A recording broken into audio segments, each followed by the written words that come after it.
Ben furo avventurosi i cavalieri ch'erano a quell'età che nei valloni, nelle scure spelonche e boschi fieri, tane di serpi, d'orsi e di leoni, trovavan quel che nei palazzi altieri a pena or trovar puon giudici buoni, donne che nella lor più fresca etade sien degne d'aver titol di beltade. This first stanza of Canto 13 is nothing but a very pompous way by Ariosto to tell us that in the good old days of the knights, they used to be able to find really beautiful women in the most unexpected places, like for example a cave, and this is the introduction to the entire canto. Canto 13 of Orlando Furioso is the canto of Isabella, we could say. Not only Isabella the fictional one, but also the real Isabella d'Este, to whom Ariosto very often is speaking to and whom he has in his mind when he is writing his Orlando Furioso. In this video and my next ones, I'm going to make a great use of this new purchase that I've done. It's a used copy of Doré's illustrations for Ariosto's Orlando Furioso. And I'm going to show you some of the pictures from this book because it contains all of the illustrations that Gustave Doré made for the Orlando Furioso.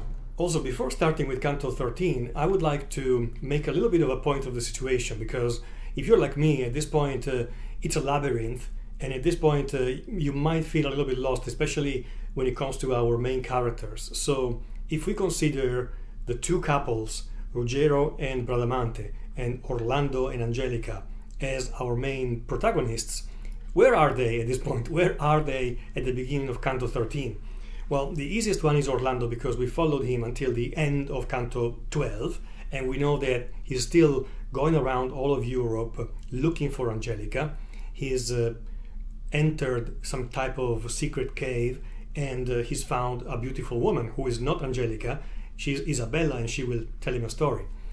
Then we have Angelica herself, whom we've seen for the very last time in Canto 12, in stanza number 65, where after having created a lot of mayhem with Sacripante, Ferraud, with all those knights, by stealing a helmet, she has decided to go by herself towards east, but walking without any guard, without any type of security or help by a knight.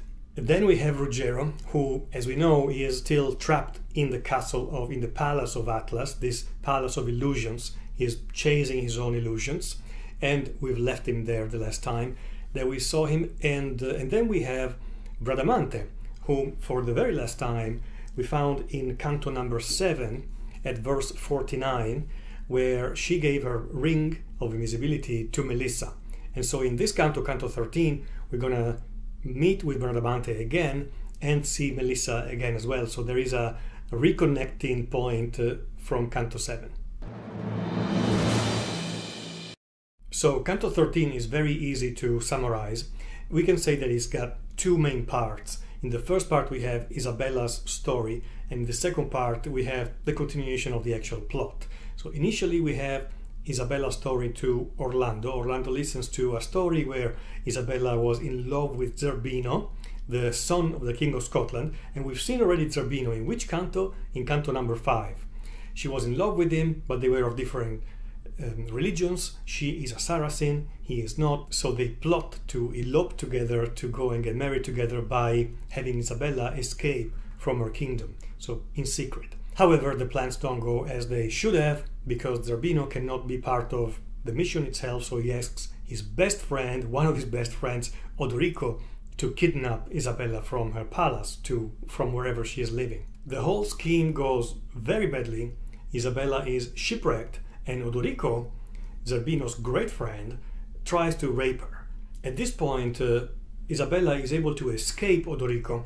However, she's taken captive by another group of people. And this is where the plot reconnects with Orlando, because Orlando kills a lot of these captors and disposes of some of them as well. Orlando then departs together with Isabella, and this is the end of the first part of the canto.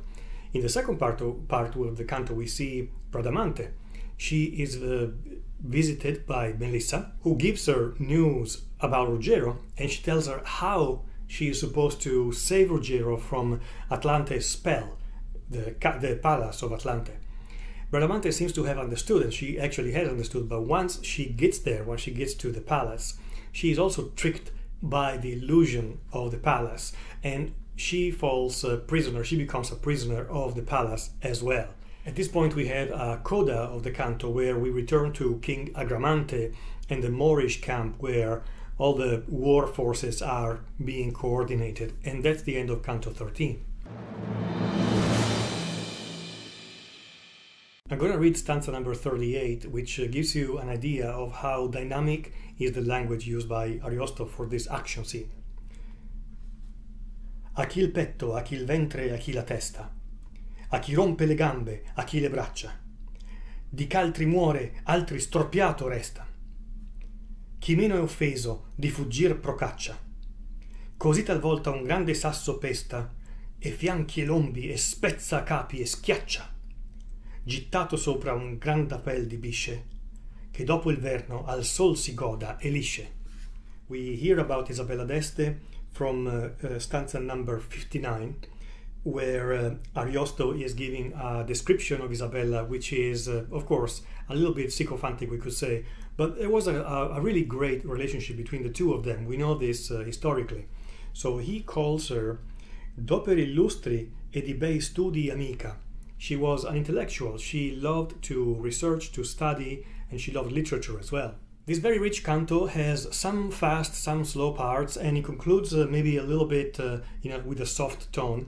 However, I would like to highlight the stanza number 80, the second part of stanza number 80, because I love it. I love every time when Ariosto jumps in, breaks the fourth wall, and jumps in and tells us about himself and how much he loves to write his little stanzas. In fact, in stanza number 80 he says, come raccende il gusto il mutar esca, così mi par che la mia storia quanto, or qua or là più variata sia, meno a chi l'udirà noiosa fia. Di molte fila esser bisogno parme, a condur la gran tela ch'io lavoro. He refers to the gran tela, or the great web that is working on, the great web of Orlando Furioso. Thank you very much for watching this video, and see you next for Canto 14.